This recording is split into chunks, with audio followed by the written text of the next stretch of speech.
welcome back to Restaurant Review. I'm your host, Bob Bockelman, and it's the last Saturday, I believe, in July 2003. Wow, that summer's really passing.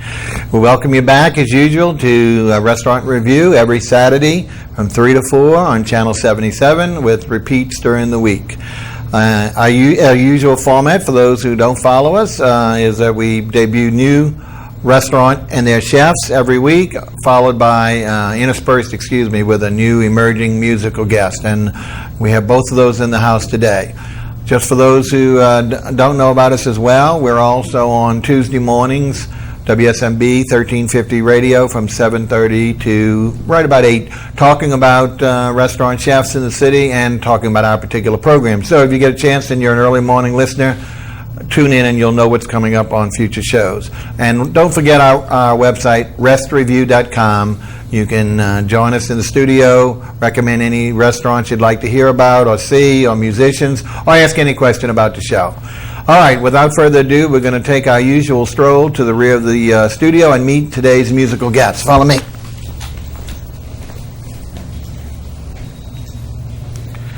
Okay, we want to welcome Mr. Miles Sullivan to the show. Welcome. Miles, where are you from? Chicago, Illinois. Chicago, big windy city. Come down to the Big Easy. How long have you been here? Been here about 2 months. Just 2 months. Well, what brought you down? I wanted to play music. Wanted to play music. I guess there's no music in Chicago. We know this is really the home of the blues, and in fact, blues is your style. Is that right? Yeah, I play a lot of old Delta blues. Good. We've had another lovely young lady in our first season of Blues Artist, Olga, and I've forgotten her last name, but she's very, very into it as well. So we're glad to see some blues singers. We don't get a lot of them through the city, so we're happy to bring them to you. Let's see what else. So how about some performance? You're going to appear anywhere so people can see you in person? Yeah, I'll be playing at the Neutral Ground Coffee Shop on first Thursday in August, and also the first Thursday in September. Okay. Do you have times on that, or do you know? August 7th, it'll be at 10 p.m. Okay. And the second date is August 4th at 11 p.m. Probably September 4th, huh? September 4th. Yeah, well, if you get those confused, just give a call. That's our friend Phil Malon's on the Neutral Ground, where a lot of our talent passes through, and they have a monthly calendar. They can tell you when Miles' appearances are, and hopefully you'll get a chance to see him in person. But let's see, what are you going to do for your first song this morning? Deep Ellum Blues. Okay, take it away, please.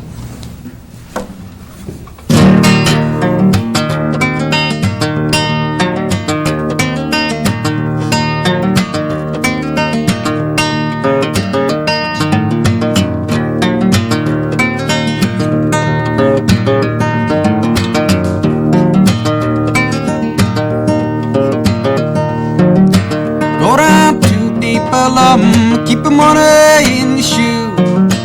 With one deep Ellum, got them deep Ellum blues. Oh, sweet mama, your daddy got them deep Ellum blue.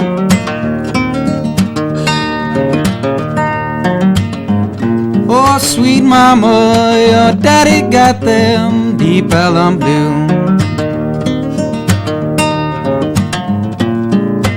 Once I knew a preacher, and he preached the Bible through and through. And he went down to Deep Ellum, now his preaching days are through. Oh, sweet mama, your daddy got their Deep Ellum blues. Oh, sweet mama, your daddy got them Deep Ellum blues. Once I had a girlfriend, meant the world to me. Went down to Deep Ellum, now she ain't what she used to be. Oh, sweet mama, your daddy got them Deep Ellum blues.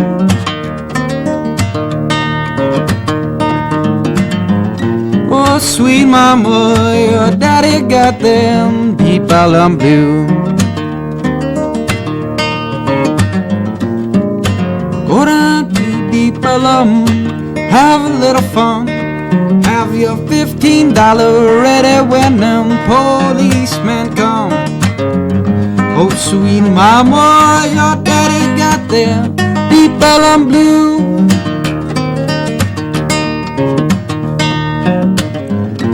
Oh, sweet mama, your daddy got them deep Ellum blue. And you're out to deep Ellum, have a little fun. Have your $15 ready when them policemen come. Oh, sweet mama, your daddy got them deep Ellum blue.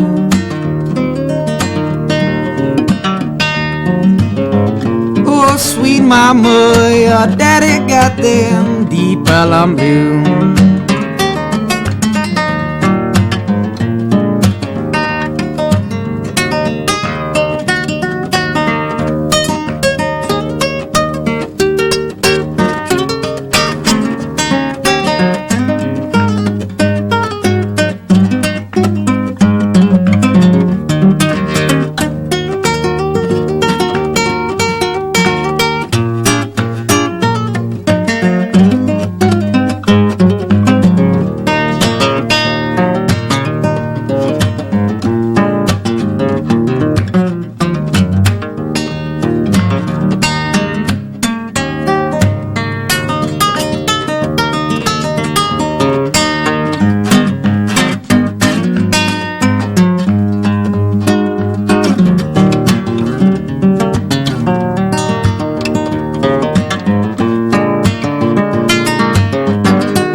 Very, very nice. That was Miles Sullivan, real toe tapper there.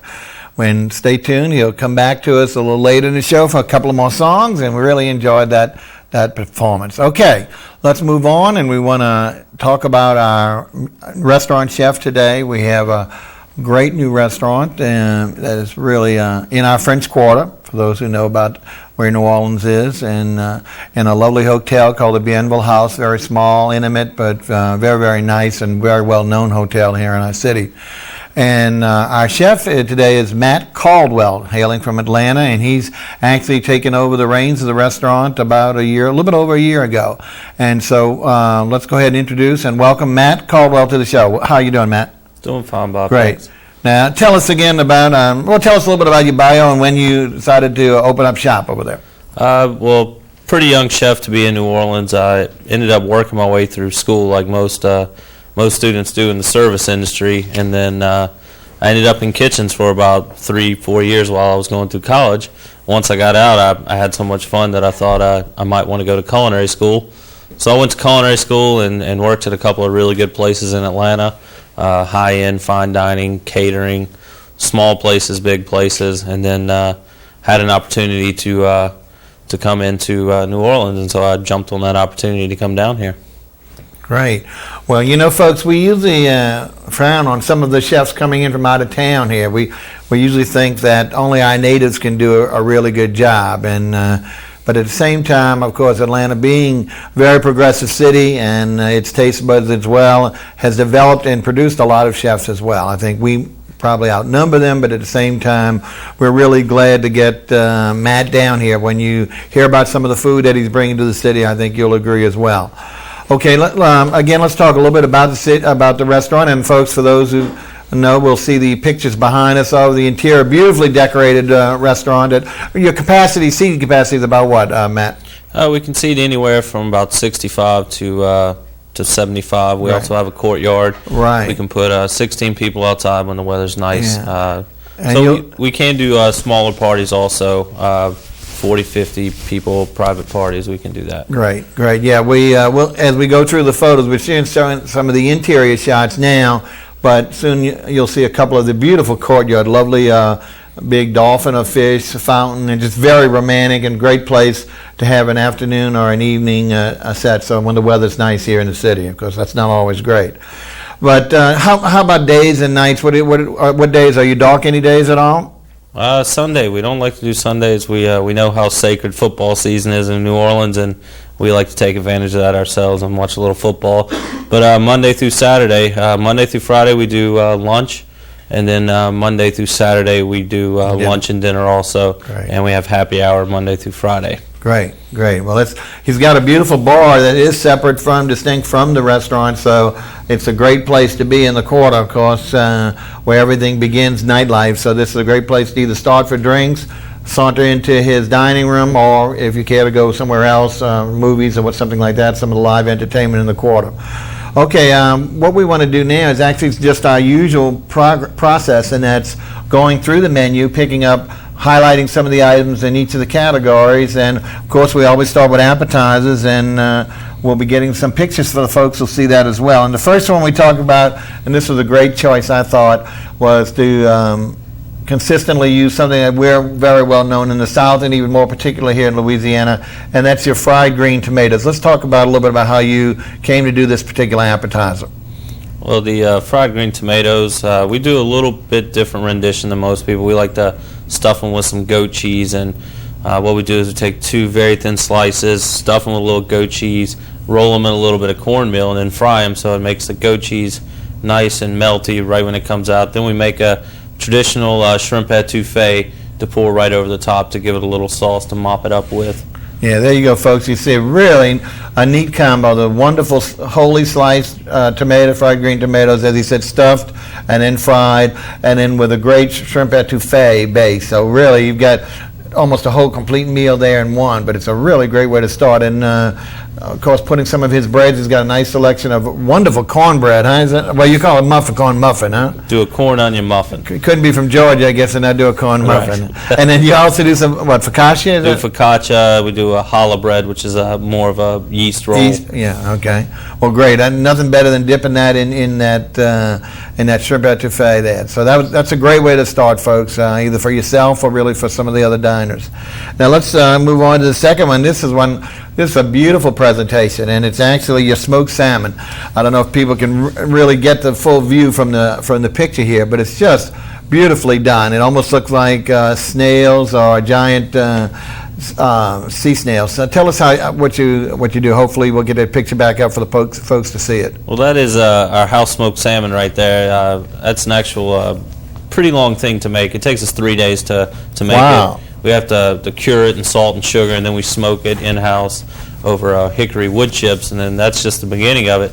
From then we slice it very thinly, and we put the traditional accompaniments that normally come with it, which is your onions, your tomatoes, your cucumbers, and a little bit of capers. We stuff it inside of the smoked salmon once it's laid out. Right. Make a little ball out of it, put some garlic and herb cream cheese in there, right. And then we do the toast point. So it's just a little bit different presentation, but the traditional accompaniments that normally come with the smoked salmon. Like I said, it's very marine looking. It looks like a beautiful shell or something like on a starfish. It really is a very attractive dish and certainly very tasty. And again, unfortunately, it's very, very filling. So this is something I would recommend that you share with your other diners at the table because of the size of the stuffing and stuff. But really pretty done, and I think you'll certainly enjoy the smoked salmon appetizer. Okay, we'll talk about one more. And of course, this one is a great big New Orleans favorite, and that is your mussels. There's a magnificent plate of mussels there. Tell us about what's on the inside, especially. We thought about doing the traditional mussels. You can find them a lot of places around town. And that's just one of the things I like to do different than most chefs is I like to just switch it up a little bit. We use local ingredients to kind of play with our mussels. Instead of using the normal garlic, white wine, and butter, we do sweet corn broth made from just regular corn stock. We use corn that's cut freshly off the cob, a little bit of tasso, which is, of course, the Cajun cured ham.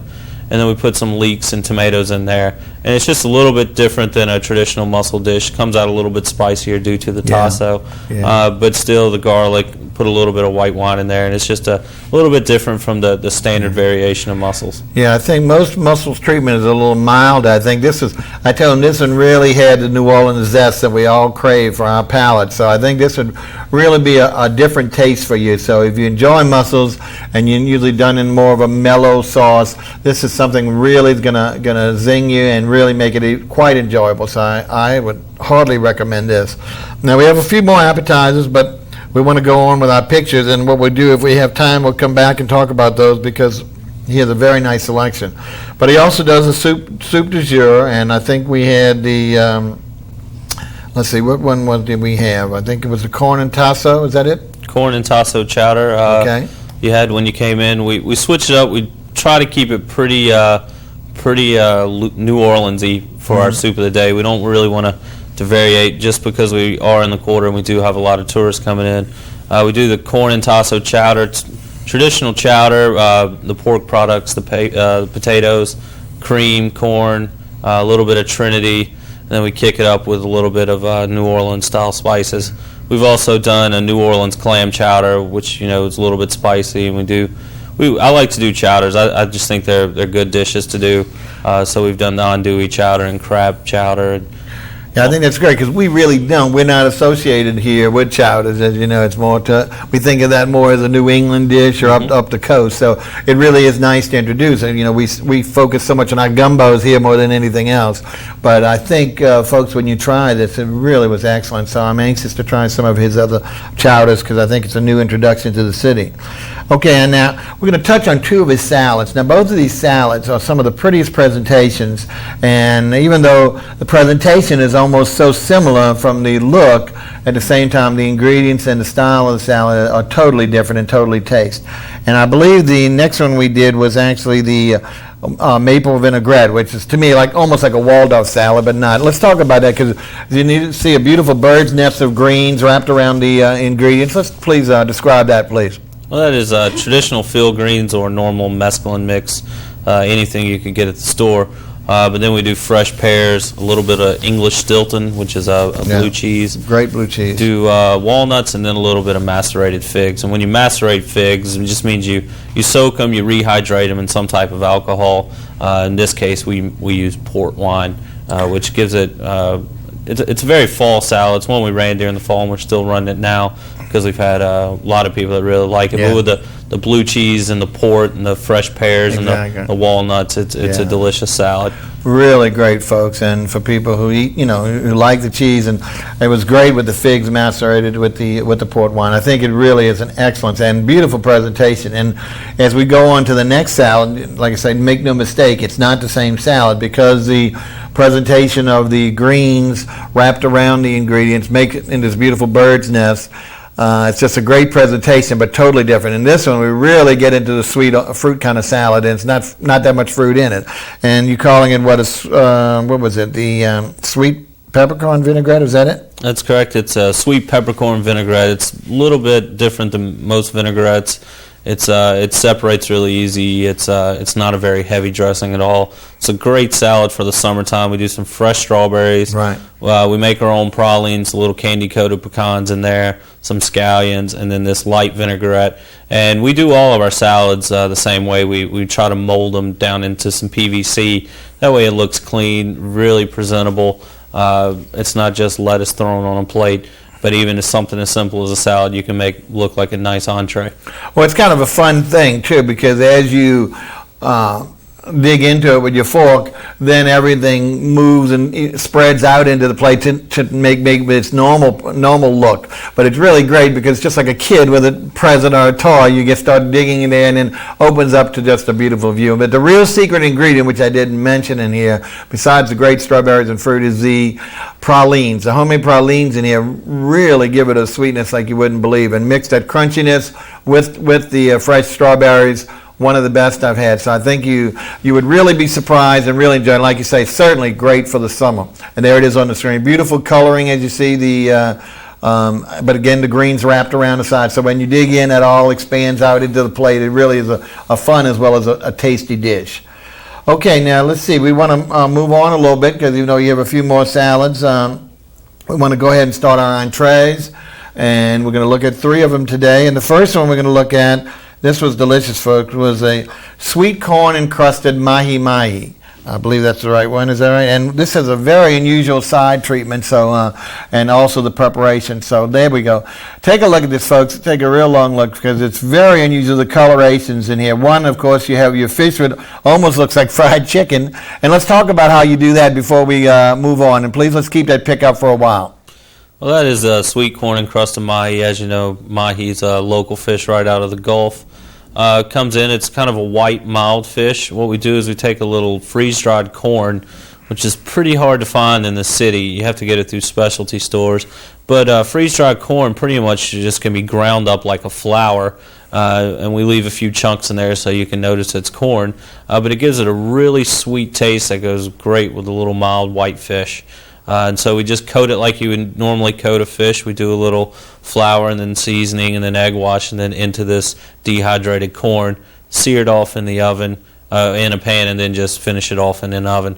We also put it with purple Peruvian potatoes, which is... I hope you saw that. There we go, folks. If you look to the right of the plate, look at the colors there. It's almost Mardi Gras colors, the gold, the green, which we'll talk about last, and the purple. And this is really a very unusual treat. That's why I want to keep that pick up for a little bit. Tell us about the Peruvian purples. Peruvian purple potatoes are just... they're standard potatoes.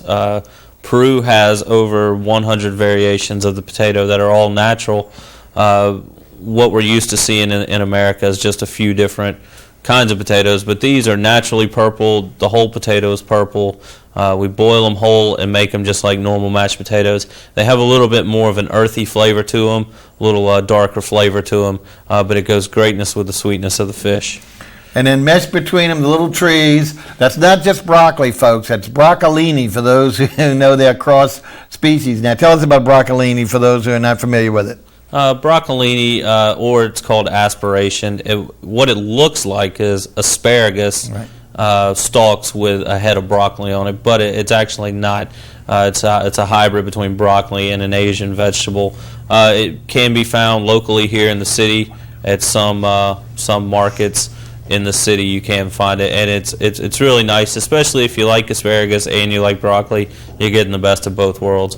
We also for the sauce on the plate, we do a beurre blanc, which is a white wine butter sauce. Yeah. Well, that's very traditional here in New Orleans, so I thought that was a great addition to it as well. Correct. We flavor it with a little cilantro and a little lime juice, but a very nice sauce to go with the fish. A really delightful dish, folks. I would certainly recommend this particular one because, like I say, you really don't feel like eating fish at all. The crusting of the corn is just so delicious. And it just looks like really a typical Southern dish, even though it's way far from South. But it really looks like fried chicken and mashed potatoes, just but done really in a great way. Those purple potatoes, not only the color, but the flavor are tremendous. So I think it's something you really want to try. The fish prepared, excellent. All right, we're going to move on to another dish, and that's going to be another favorite. Of course, another fish here. Not that we're only doing fish, but these are one of the best. And that's your grilled tuna preparation. Wanted to bring it to our attention of the audience because it was really nicely done. Sure, we do a grilled tuna, which also comes right out of the Gulf. We kind of took a traditional dish of tuna niçoise, and we kind of did it in a different manner. Instead of doing the regular haricot vert and the onions and tomatoes and olives, what we did was we made a sauté of the niçoise. So we do sautéed haricot vert, leeks, olives, and tomatoes. And we do saffron potatoes, and what we do is we parboil big steak fries almost in saffron water, and so it really picks up the flavor of the saffron.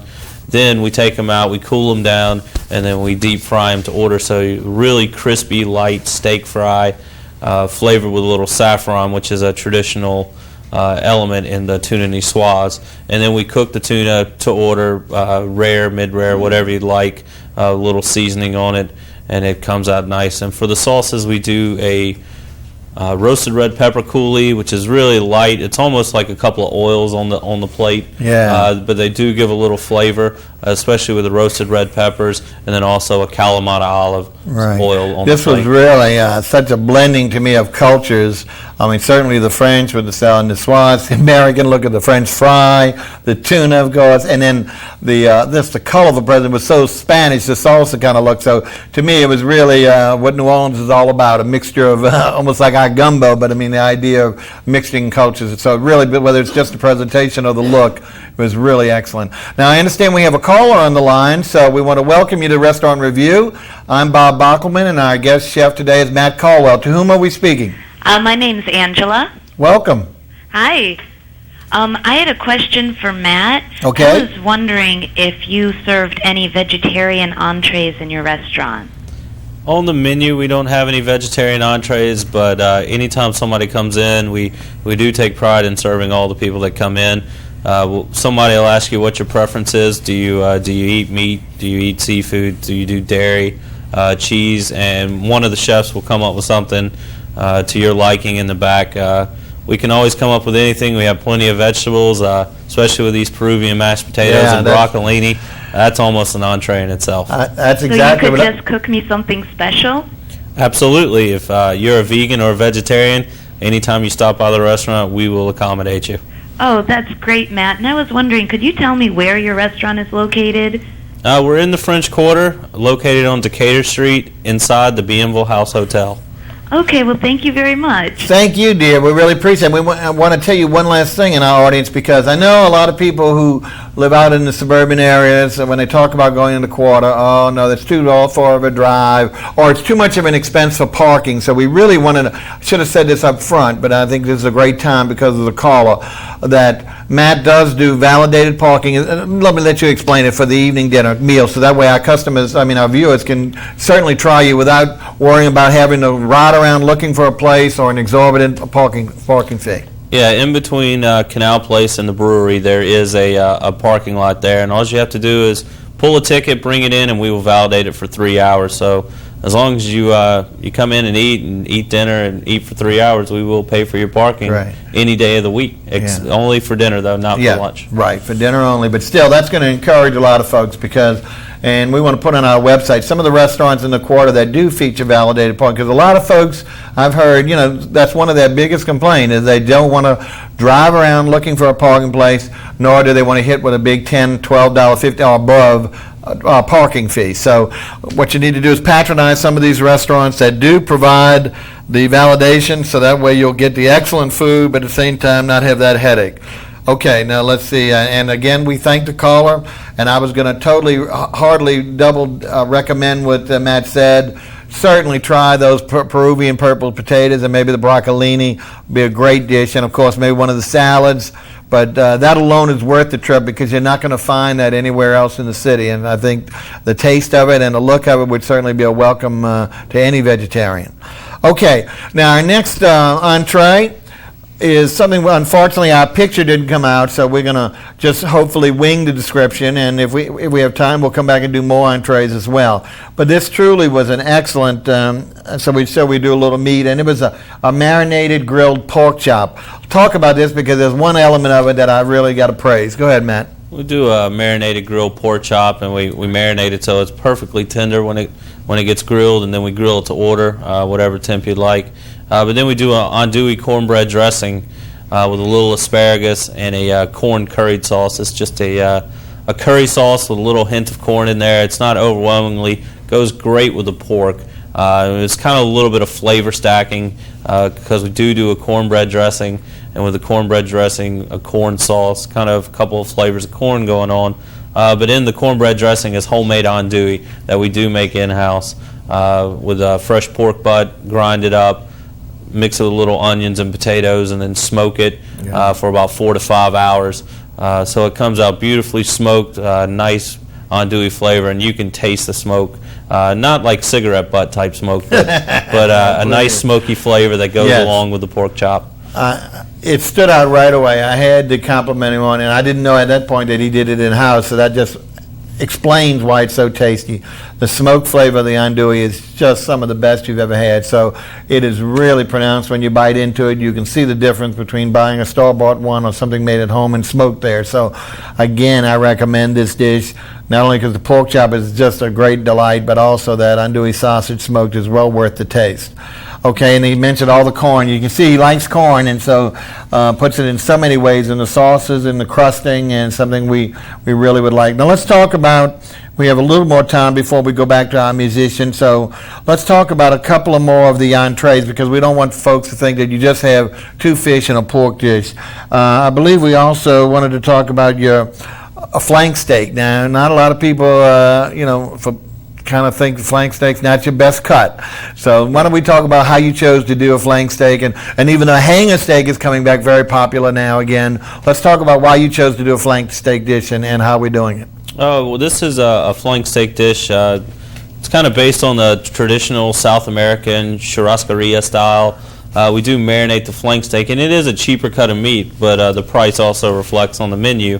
If somebody comes in and they don't want to pay $25 for a steak or $22 for a steak, you can come in and get a piece of flank steak a lot cheaper.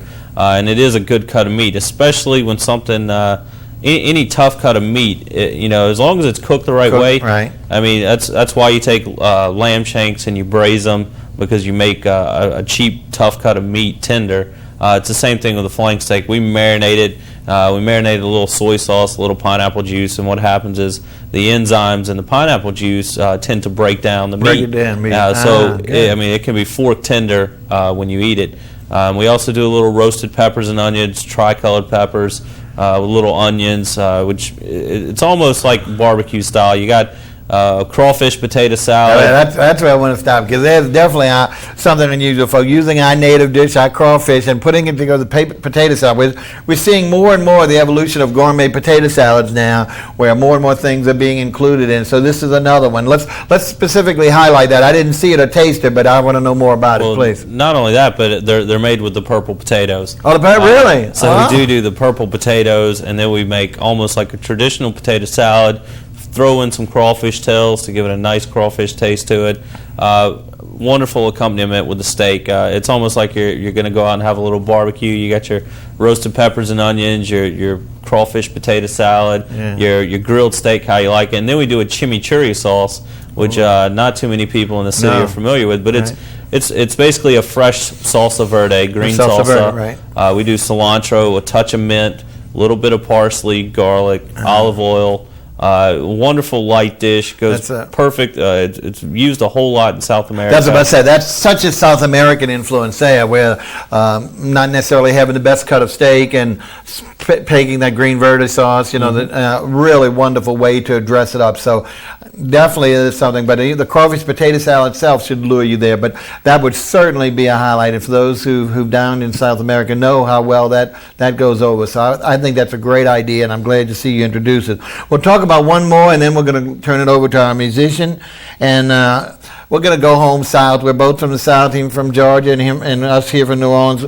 Nothing better than buttermilk battered fried chicken. So we know how much we love our fried chicken here, folks. So we want to go around the gamut to show what you're doing for that, to lure the people away from the fast food chicken. Well, we are in the quarter, and we do a whole lot of tourist business. And one of the things people want when they come to town is they want traditional New Orleans fare. And red beans and rice made with our homemade smoked sausage, and some buttermilk battered fried chicken. We wanted to take it off the menu at one point, but it sells so well and people tend to like it so well that we just go ahead and keep selling it. It's one of those things where, so I don't know why, but we've gotten many of good reviews on the fried chicken, and people tend to love it, and it's comfort food, and people tend to gravitate towards things they like and they're used to. That is so traditional. Our Monday dish is red beans and rice, and often accompanied by the fried chicken. So I think you're really hitting it home for not only the locals but also for the tourists to know what are truly our dishes. Okay, let's see what else we have here. Now, I know we've got. Let's just talk about a little bit more about. So people won't think we just got. I know you've got some other beef dishes, and you even got a duck dish. Let's talk about duck, because not everyone does duck, and let's see how you're doing that. I'm really surprised. The amount of duck that's eaten in the city is mind-boggling. Mm-hmm. I came from Atlanta, and duck was not a really big seller. We had a better time selling ostrich than duck. Yeah, I love ostrich. But down here, duck tends to go over. Big. Right now, we're doing kind of a summer fare on duck. We're doing a smoky barbecue sauce with it, some homemade coleslaw, a little bit of Texas toast, and then some shoestring potatoes. So it's a very summertime dish. We're just kind of into the barbecue thing this summer with the flank steak and the churrascaria style, and the duck with the barbecue sauce, and it's a little bit different. We roast them for 4 hours. They're slow roasted, so they don't come out greasy at all. And if you haven't had duck, it's not too gamey, especially when you have a strong sauce accompanying it, such as a barbecue sauce. Yeah, duck is one of the few that not as gamey as some of the other fowl, but has that tendency to be a little bit on the oily side. So that slow cooking is certainly going to dry it out more and make it a lot more palatable for most ends. So again, folks, here's something you really want to add for those who like to try the. Now let's talk about, you also have, of course, we talked about your tuna and grouper. You have grouper, soft shell crab, again, a lot of things we use. How about your filet of beef tenderloins? What are you doing there, if I can, for some of the folk? Do a traditional cut of filet. It's about an 8-ounce filet cooked to order. We also serve it with the broccolini. We do a traditional demi-glace. We flavor it with a little Cabernet wine, but we do bring in the veal bones, make the traditional veal stock, cook it all the way down so it's this thick, rich sauce that we flavor with a little Cabernet wine. And then we do some balsamic potatoes, which is a little bit different, but sliced potatoes thinly that have been cooked down, and a little balsamic and a lot of garlic. Just a really neat accompaniment with the steak. Great. And let's touched on it, but I think it's one we need, because soft shell crab, we love our crabs here, especially the soft shells. So let's go ahead and touch on that, and then we'll go ahead and hear from our musicians, because I like some of the accompaniments I'm seeing here on the menu. Well, the soft shell crab, anytime we can get them, we like to do them. They're just traditionally deep fried soft shell crab, and the accompaniments are what we like to do with this. This is more like your traditional low country boil. We do the red new potatoes, the homemade andouille, crawfish tails, and some corn. And then we also use our corn stock to help flavor it, so you get this really low country boil type feeling. We do a Romesco sauce on the top, which is a little, because not a lot of folks know what Romesco sauce is. it's a little bit different. It's a roasted red pepper sauce. It has almonds in it. It's thickened with bread, and then it has olive oil and a little bit of garlic. But it's a nutty sauce. It goes great with any type of seafood. Right. You see it on grouper in the north. But it's traditional accompaniment with seafood that you can't really find too often in the city, but I've seen it popping up a few places. But great roasted red pepper taste, and I love roasted red peppers. I think it goes great with seafood. Yeah, I agree. I think this is one that certainly should be a favorite to the locals, because soft shell crab. Now, do you tend toward the smaller crab or the larger crab, or what's your preference? We normally get the large size, or we get the whale size, so they're at least as big as your hand. Good. Okay. Well, that's, for some reason, some people prefer just the little what do you call it?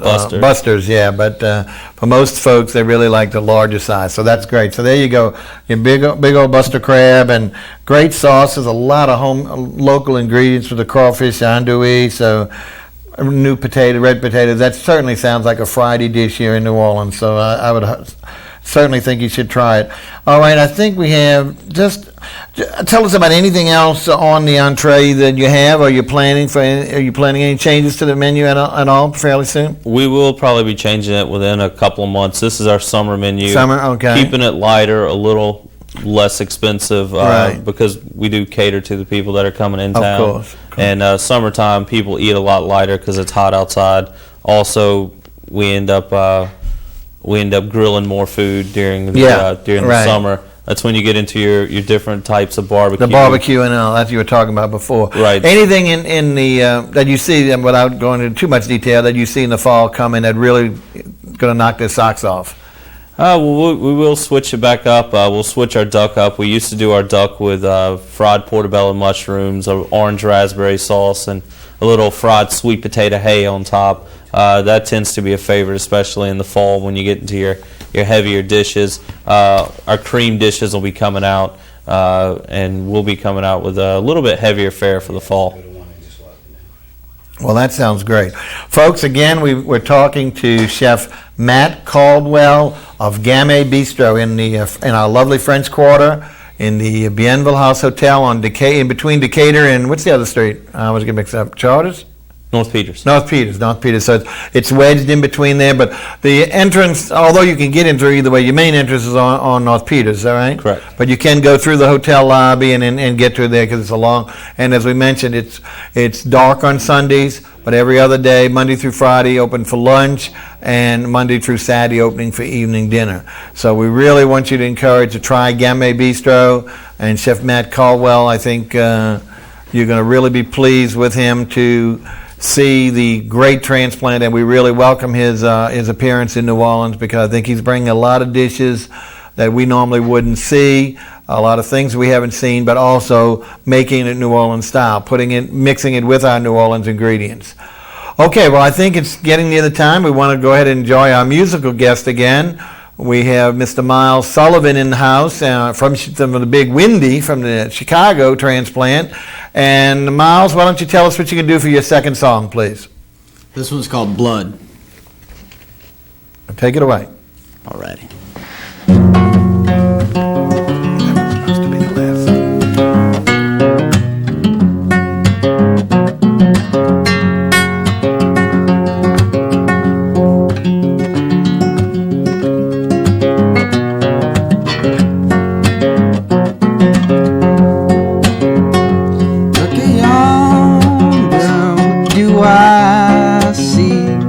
Jealousy.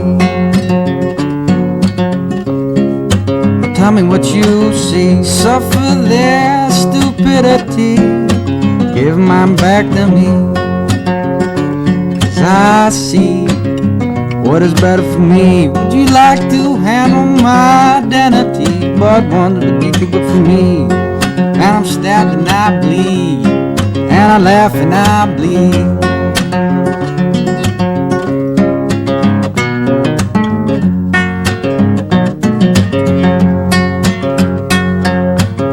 Dear friend, my God, dear friend, I mumble me. I see love with or without emptiness. I am not doubtless. Now, what would you give to me? Now, what you come and give to me?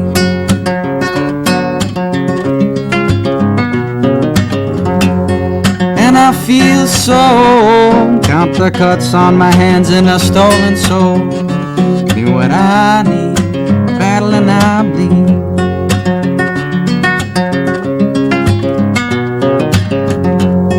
It's a grapple, a battle he never chose. Seen, never smell sweetest rose. He looking high and low, he bring attention around the steam whistle and upon the ground. And I began to shout, desperate to let it out.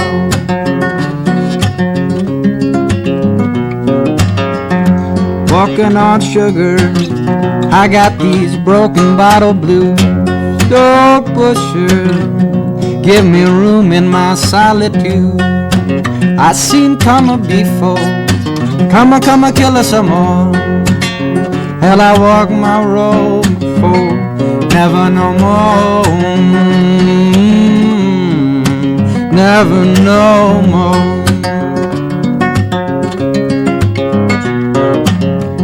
Ah, little vixen, mixing, faxing me up, messing me up, and dress me up. Born and bred beneath, stole my claws and teeth. A systematic, psychopathic subordination manacled to a station, crushed by a hierarchy of, and I'm fisticuffs enough for social secretary, yes, for misfit. The girl you trained on what you bought of my biscuit. Hell had no fury.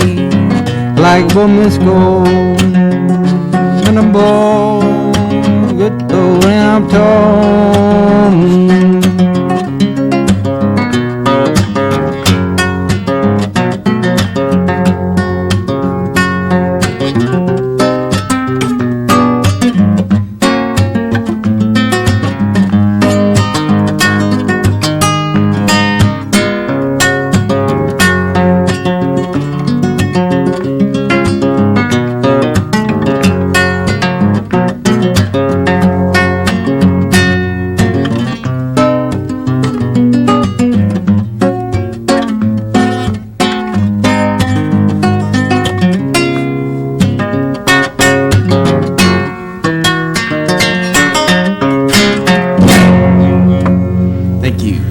Very, very nice. That's Miles Sullivan. I tell you, that is such a mature voice. I closed my eyes, I was listening, I thought I was hearing a Mississippi Delta mature gentleman just putting out that song for someone with a young person like that with such a great voice. So folks, remember the name, Miles Sullivan. So he'll come back and close us out with one song at the end. But meanwhile, let's get back and finish up with our restaurant chef. Again, we have the distinguished chef of Gamay Bistro in the Bienville House Hotel in French Quarter, Mr. Matt Caldwell.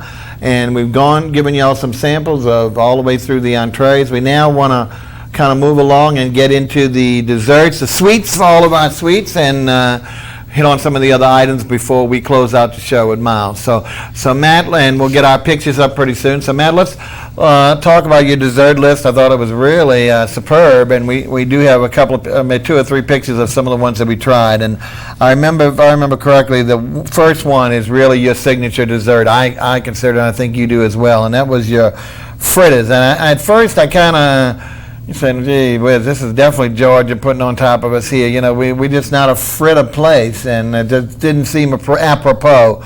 But once you see and taste the actual dish, I think you'll really make a big decision here that we certainly is a welcome addition to our city, because it's reminiscent of one of our most famous desserts. So tell us about the pecan and apple fritters that you do, and hopefully we'll get that pickup for our people. This is it's a fritter. It's very similar to a beignet. It's a fried batter. Comes out similar to a donut hole kind of thing. We toss ours in cinnamon and sugar, make a homemade caramel sauce, and then do a little rum raisin crunch ice cream that we do make in-house. We make all of our ice creams, all of our sorbets in-house. Switch them up whenever we feel like it, but the rum raisin crunch is always there.